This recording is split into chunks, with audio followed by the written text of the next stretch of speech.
যদি আইনি কারণে বাংলাদেশ ক্রিকেট বোর্ডের বর্তমান পরিচালনা পরিষদ ভেঙে যায়, এর দায় নেবেন না সাবেক যুব এবং ক্রীড়া উপদেষ্টা আসিফ মাহমুদ। বিভাগ ও জেলা পর্যায়ে সরকারের প্রতিনিধি হিসেবে পরামর্শ দেওয়া ছাড়া প্রচ্ছন্ন কোনো চাপ প্রয়োগ করার অভিযোগ উড়িয়ে দিয়েছেন তিনি। এনটিভিকে তিনি জানিয়েছেন, আইসিসির গাইডলাইন অনুযায়ী নির্বাচনটি করার বাধ্যবাধকতা ছিল। এমনকি বিপিএল এর চলমান আসর করার ব্যাপারে নিজের প্রভাব যে ছিল সেটা স্বীকার করেছেন আসিফ মাহমুদ। রিপোর্ট বর্ষণ কবিরের।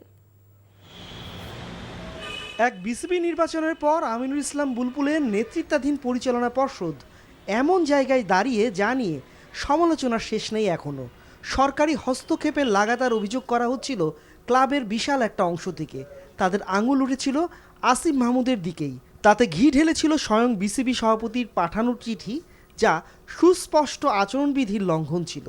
এ অবস্থায় আইসিসির কাছে বেশ কয়েকজন সংক্ষুব্ধ কাউন্সিলর এসব নিয়ে চিঠিও পাঠিয়েছে, যেখানে অভিযোগের ডালপালার মূলে ছিলেন সাবেক ক্রীড়া উপদেষ্টা নিজেই। আমি কাউকে কোনো ধরনের চাপ প্রয়োগ করিনি। কুমিল্লার যে কমিটি ছিল সেই কমিটি প্রস্তাব করেছে, সেখানে আসিফ আকবরের নাম উনি এসছেন। যারা এই অভিযোগগুলো তুলছে তারা কি করছে? তারা বিএনপির একজন জেলা সভাপতিকে পাঠাইছেন। আপনি বলেন এটা কনস্টিটিউশনালি তো নট রাইট। একই সাথে এটা ক্রিকেটের জন্য কি এটা বেটার ছিল? এইটা নিয়ে পরবর্তী প্রসিডিংয়ের ব্যাপারে আমাদের মাননীয় আদালতের যে চেম্বার জজে তো আলোচনা হয়েছে, মানে লাস্ট হিয়ারিংটা হয়েছে। ওনারা আর আগ্রহী না, কারণ ওনারা ওনাদের রায় দিয়ে দিয়েছেন এবং অ্যাজ পার কনস্টিটিউশন সেটা দিয়েছেন। যদি ফার্দার কিছু হয় তাহলে তো আমাদের কিছু বলার নেই, কারণ আদালতের রায়টাই চূড়ান্ত। এবং এখন যেহেতু আমি দায়িত্বে না থাকলে দায়ও আর নেওয়ার সুযোগ নেই, কারণ আমি দায়িত্বে থাকলে হয়তো সেটাকে ওইভাবে শেপ করতে পারতাম। গতবারের চেয়ে এবারের বিপিএলও বেশ ঝড়ের মধ্য দিয়েই যাচ্ছে।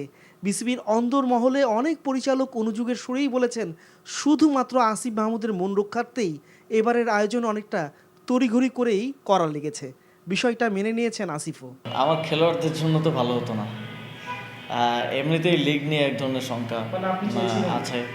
আমি অবশ্যই চেয়েছিলাম, এবং আমার যেহেতু আমি দায়িত্বে ছিলাম, এটা না করতে পারাটা খেলোয়াড়দের জন্য যেমন ডিসক্রেডিটের, বোর্ডের জন্য যেমন ডিসক্রেডিটের, মন্ত্রণালয়ের জন্য ডিসক্রেডিটের। এটা যদি একবার বন্ধ হয়ে যায় এবং এটা যদি কন্টিনিউয়াসলি একবার বন্ধ হলে পরের বারও বন্ধ হওয়ার সম্ভাবনা থেকে যায়। আপনি যদি আয়োজন না করেন তাহলে তো ইমপ্রুভ করার আসলে সুযোগ নেই। আমরা গতবার আয়োজন করেছি, কিছু ভুল হয়েছে, শিক্ষা নিয়ে এবার আরেকটু ডেভেলপ করার সুযোগ আছে। এখান থেকে সামনে আরও ডেভেলপ করার সুযোগ আছে। বাকিটা ডিপেন্ড করবে লিডারশিপের সক্ষমতা এবং দক্ষতার উপর। ক্রিকেট বোর্ডের নির্বাচন নিয়ে আদালতের রায় স্থগিত থাকলেও সেটি যে কোনো সময় আগ্নেয়গিরির লাভার মতো উদ্গীরণ হতেই পারে। তাই এই বিসিবি নির্বাচন, আসিফ মাহমুদ এবং কাউন্সিলর নির্বাচন সবই প্রাসঙ্গিক থাকছে আরও বেশ কিছুদিন। বর্ষণ কবির, এনটিভি নিউজ, ঢাকা।